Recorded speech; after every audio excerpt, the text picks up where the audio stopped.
kasus penghinaan di media sosial ini memang semakin marak. Kalau Betul. kita ingat beberapa kasus lalu sebelum kasus Bandung dan Ridwan Kamil ini ada kasus Florence Sihombing yang pada saat itu menghina warga Jogja pada Mahasiswi saat UGM ya? betul pasca sarjana pada saat itu. Ya betul Cita, memang menemukan kata-kata kasar di media sosial memang mudah sekarang. Dan banyak orang berpikir ini bisa mengungkapkan apa saja di media sosial.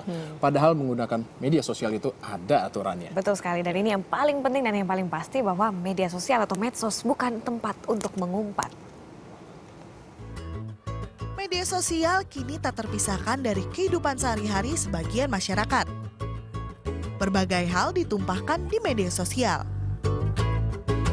Media satu ini tak sekedar menjadi wadah untuk berbagi cerita. Media sosial kerap digunakan untuk ajang saling celah. Kata-kata kasar kini berseliweran di media sosial. Kasus-kasus penghinaan pun bermunculan. Salah satu warga yang aktif menggunakan media sosial adalah Mila, seorang karyawati swasta. Ia menuliskan apa yang ia rasakan, tak terkecuali luapan marah. Ya karena kan memang jejaring sosial itu kan media akun pribadi saya ya. Jadi bebas dong untuk saya mengekspresikan apa yang lagi saya rasakan. Apalagi ini negara demokrasi. Jadi apa yang lagi curhat bete atau gimana ke seseorang ya saya luapkannya melalui media sosial. Selain Mila ada Hafidz Rahman. Mahasiswa salah satu universitas swasta di Jakarta ini aktif menggunakan media sosial. Tak jarang ia melontarkan kata-kata serangan, terutama kepada pemerintah. Hafidz tidak mengetahui ada sanksi yang mengikat masyarakat dalam menggunakan sosial media, baik secara hukum maupun sosial. Saya kan baru tahu ini nih ya sebenarnya sih untuk kedepannya mungkin saya lebih hati-hati kali ya. Soalnya kan ini juga berhubungan dengan orang banyak gitu.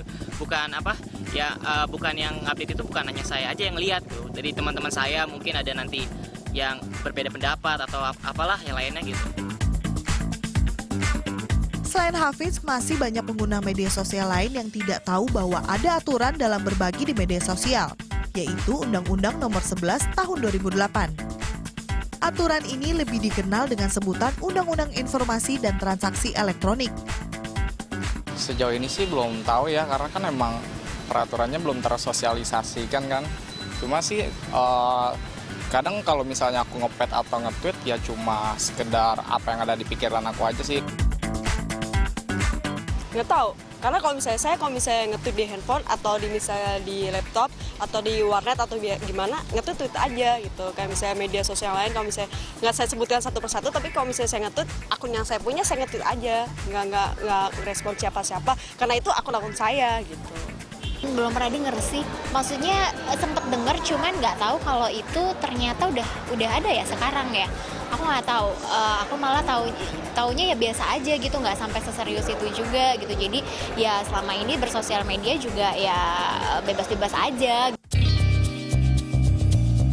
Masih banyak masyarakat yang menganggap media sosial sebagai rimba tak bertuan, sebuah tempat berbagi tanpa batasan. Padahal apabila melanggar Undang-Undang ITE, hukumannya pidana maksimal 6 tahun penjara dan denda hingga 1 miliar rupiah. Aturan menggunakan media sosial yang telah diatur pasal 27 Undang-Undang ITE, diantaranya masyarakat tidak boleh menyebarkan hal yang sifatnya melanggar kesusilaan, misalnya menjajakan diri. Yang kedua, tidak boleh mengajak berjudi. Ketiga, dilarang mencemarkan nama baik seseorang maupun institusi. Pemerasan dan pengancaman juga dilarang disebarluaskan di media sosial. Itu asas-asas dalam undang-undang. Tapi kan prakteknya tidak selalu seperti itu. Ya. Sepertilah yang terjadi sekarang. Kalau menurut saya, ya perkembangan teknologi informasi sudah jauh melompat jauh, tapi kita masih ketinggalan dalam cara-cara beretika, ya. Sopan santun di media sosial. Mungkin ya, karena sebahagian besar di antara mereka itu tidak paham betul. Tidak semua yang berbicara kasar di media sosial harus ditangkap dan dipenjarakan. Untuk dipidanakan harus jelas kepada siapa tulisan itu ditujukan. Jelas siapa yang dicemarkan nama baiknya. Ya, jadi itu sifatnya person to person. Ya, tidak bisa orang misalnya saya mencela orang satu Jogja misalnya, itu nggak jelas itu. Harus jelas siapa yang disakiti. Dan yang kedua, yang disakiti itu melapor kepada polisi. Jadi sifatnya delik aduan seperti itu. Jadi kalau nggak ada yang melapor, ya nggak ada apa-apa seperti itu. Selain sanksi hukum, di media sosial juga berlaku etika sosial. Bersosialisasi di media sosial sama seperti di dunia nyata. Tapi jangan lupa bahwa di media sosial itu berarti kita juga bersosialisasi dengan orang lain. Sama seperti di dunia nyata. Kita kan hidup nggak sendiri, kita bertetangga, kita punya teman, kita punya orang lain yang ada di lingkungan kita. Sehingga ketika kita berbuat, ketika kita bicara, udah pasti kalau ada yang mendengar tersinggung, ya dia akan tersinggung sama kita. Oleh karena itu, kebebasan kita itu sebenarnya dibatasi oleh kebebasan orang lain. Menerapkan etika sosial saat menggunakan media sosial bisa menahan seseorang dari menulis umpatan.